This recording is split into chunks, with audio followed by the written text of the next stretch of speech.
Assalamualaikum warahmatullahi wabarakatuh.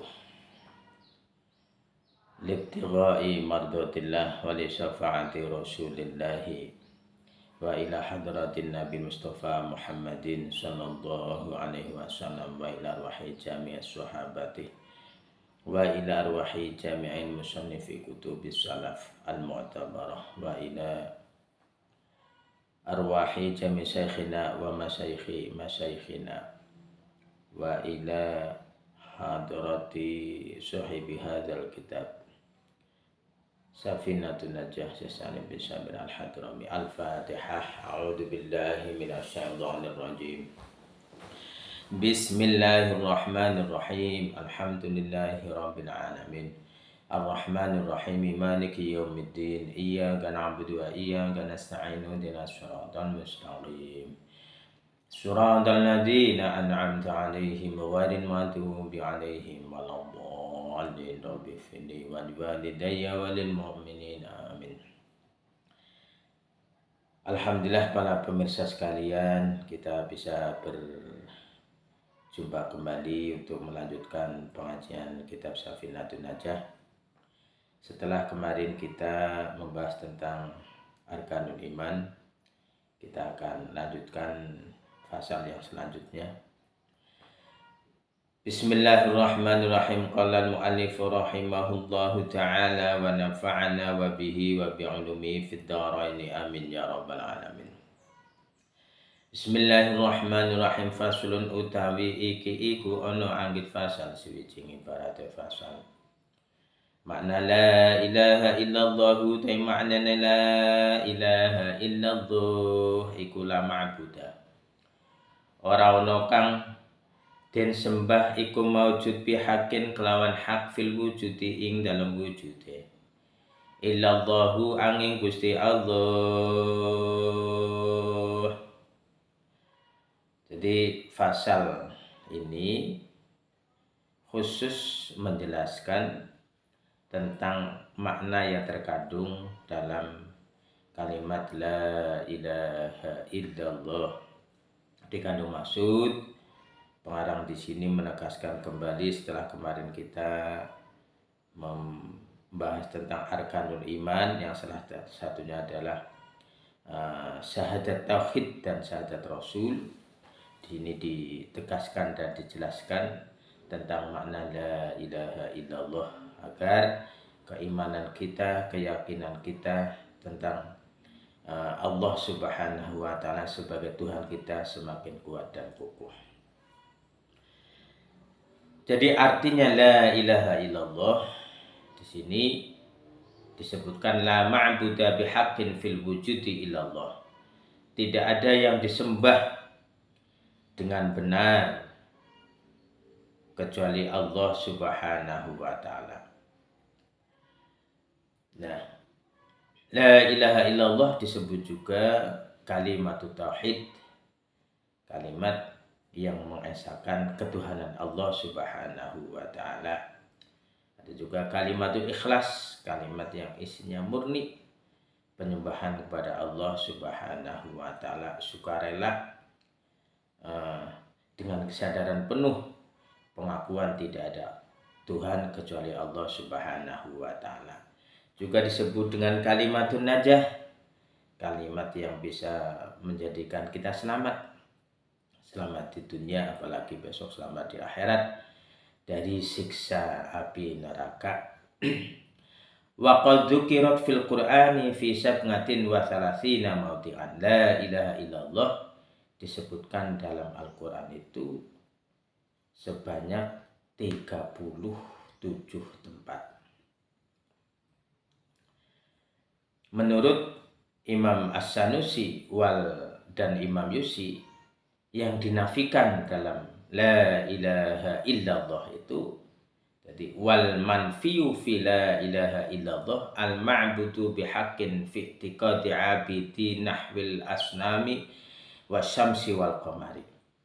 Yang ditiadakan, jadi Tuhan yang ditiadakan dalam kalimat la ilaha illallah adalah Tuhan-Tuhan sembahan, Tuhan-Tuhan yang menurut orang penyembah-penyembah berhala, orang-orang yang menuhankan berhala, orang-orang yang menuhankan matahari, orang-orang yang menuhankan rembulan dan lain sebagainya. Itulah yang dinafikan oleh dalam kalimat la ilaha illallah, karena faktanya banyak juga di dunia kita temukan penyembah-penyembah selain Allah Subhanahu wa taala. Jadi ketika kita sudah melafalkan la ilaha illallah, itu meniadakan Tuhan-Tuhan yang disebutkan tadi, yang berupa berhala, ya, patung-patung, matahari, karena itu semuanya adalah ciptaan. Padahal Tuhan itu yang menciptakan.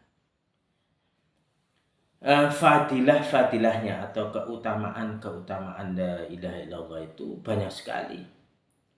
La tuhsa, banyak sekali.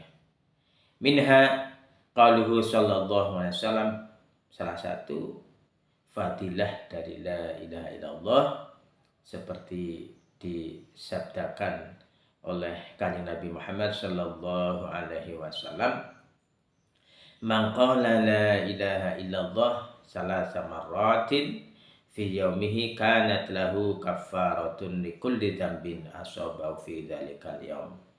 Barang siapa yang membaca la ilaha illallah 3 kali sehari, maka bacaan tersebut bisa menjadikan kafarah, pelebur dosa-dosa yang dilakukan olehnya pada hari tersebut. Masya Allah. Berkata Imam Suhaimi, qala as-Suhaimi afdalul asya al-iman wa huwa qalbiyun wa afdalu kalami kalamullah wa afdaluhu al-Qur'an wa afdalul kalami ba'dahu la ilaha illallah. Menurut Imam Suhaimi, paling utama sesuatu itu adalah iman. Iman itu tidak ada bandingnya, maksudnya iman pada Allah Subhanahu wa taala dan pengakuan Nabi Muhammad sebagai utusannya. Itu karena menjadi asas keselamatan kita, selamat di dunia, selamat di akhirat, karena kita berasaskan ketuhanan kepada Allah dan Nabi Muhammad sebagai Rasulullah. Itu yang paling utama, karena nikmatnya luar biasa. Wa huwa qalbiyun, keimanan di situ, keimanan itu, iman itu adalah termasuk qalbiyun, yang berupa pekerjaan hati. Wa afdalul kalami kalamullah, lebih utamanya ucapan itu adalah kalamullah. Wa afdaluhu al-Qur'an, dan lebih utama kalamullah itu adalah Al-Qur'an. Wa afdalul kalami ba'dahu la ilaha illallah, dan paling top ya, kalam setelah Al-Qur'an itu la ilaha illallah. Bahkan di sini disebutkan fahiya afdalu minal hamdi ala sahih. Bahkan la ilaha illallah itu lebih utama dari kita memuji kepada Allah menurut kaul yang sahih. Kenapa? Li'annaha tanfi al-kufra, karena dengan la ilaha illallah kita itu menghindar atau menafikan, membersihkan dari kekafiran. Mudah-mudahan dengan kita mengetahui makna la ilaha illallah, keimanan kita akan semakin kuat dan semakin kukuh, terus berada di hati kita sampai ajal kita menjemput, sehingga kita bisa husnul khotimah. Amin ya rabbal alamin. Demikian secara singkat makna dari la ilaha illallah seperti apa yang dituliskan dalam kitab Safinatun Najah. Wallahu a'lam bishawab. Al-Fatihah. A'udzubillahi minasyaitonir rajim. Bismillahirrahmanirrahim. Alhamdulillahi rabbil alamin arrahmanir rahim maliki yaumiddin. Iyyaka na'budu wa iyyaka nasta'in. Ihdinas siratal mustaqim, siratal ladzina an'amta 'alaihim ghairil maghdubi 'alaihim waladdallin. Wassalamualaikum warahmatullahi wabarakatuh.